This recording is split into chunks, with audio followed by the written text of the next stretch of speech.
In Formula One, performance is everything. Every millisecond counts. Every component, every decision, every aerodynamic tweak can mean the difference between the top step of the podium and bitter defeat. For years, Red Bull Racing has reigned supreme, largely thanks to the brilliance of Max Verstappen and the team's cutting-edge car development. But what if that dominance is now under threat, from within? Despite a strong start to the 2025 season, cracks are beginning to show. Max Verstappen sits just 1 point behind McLaren's Lando Norris in the driver's standings, which in itself isn't alarming. What is alarming, however, is the team's performance as a whole. Red Bull currently trails McLaren by a staggering 50 points in the Constructors Championship. And most of that shortfall comes down to one thing: their second driver, Yuki Tsunoda, hasn't scored a single point. This leads us to a much deeper issue, one that has now been publicly dissected by someone who knows the inner workings of an F1 car better than most: Dutch engineer Willem Toet. With decades of experience at teams like Benetton and Ferrari, Toet recently shared some fascinating and troubling insights on the YouTube channel Driver61. And what he revealed could change the way we view Red Bull's engineering philosophy altogether. Toet called out a critical flaw in the RB21, Red Bull's 2025 challenger. According to him, the car is fundamentally more fragile than it appears, particularly when it comes to aerodynamics. He says, "I think everyone realizes now that this car isn't as aerodynamically strong as 2, or maybe even 3, of its competitors." That alone would be shocking, given Red Bull's reputation for aerodynamic supremacy. But Toet goes deeper. He explains that the RB21 is designed specifically around Max Verstappen's unique driving style. Verstappen prefers a car with a very stiff setup, rigid suspension, minimal body roll, and a sharp front end. This allows him to rotate the car precisely in corners and maximize grip under braking and turn-in. It's a setup that suits Max perfectly. But for anyone else, it's a nightmare. Toet suggests that the RB21 is operating on a razor's edge. A setup this stiff requires surgical precision from the driver, and even the smallest deviation, like a bump in the road or an unstable curb, can throw the entire car off balance. That's where the concept of stall becomes crucial. In Formula One, stall isn't just a bad word, it's a warning sign. When airflow detaches from the surface of a car's floor or wing, the aerodynamic load drops. In some cases, teams try to use stall intentionally to reduce drag on straights, but it's a high-stakes game. When stall occurs unintentionally, especially under braking or cornering, the car can become wildly unpredictable. And that, Toet says, is exactly what's happening with the RB21. If the floor of the car rolls just slightly in the braking zone, one side of the airflow can remain stable, while the other loses attachment completely.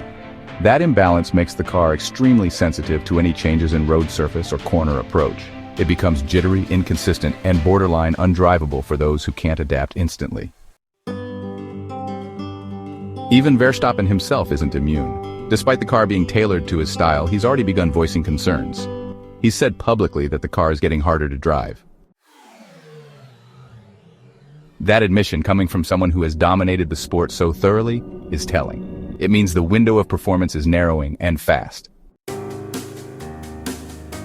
Toet's analysis paints a concerning picture. Red Bull has designed a car that only functions at peak performance under perfect conditions, and with a driver of Verstappen's extraordinary caliber.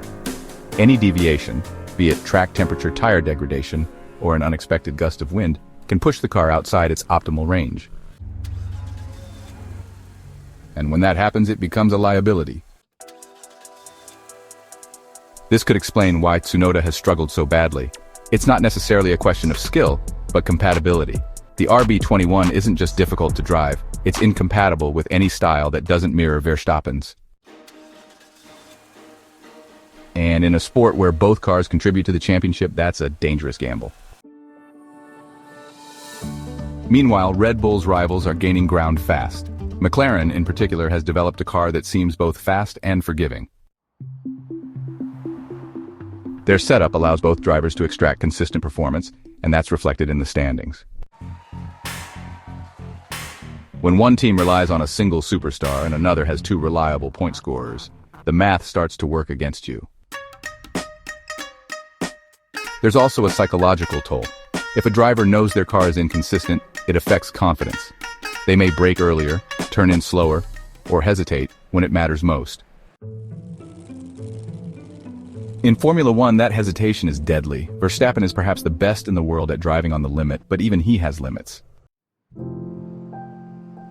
The more unpredictable the car becomes, the harder it is for even the best to maintain performance.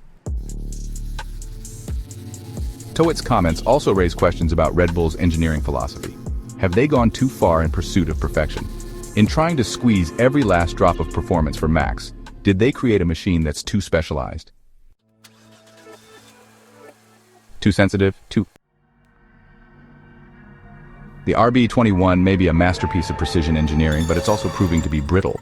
And brittle cars don't win championships.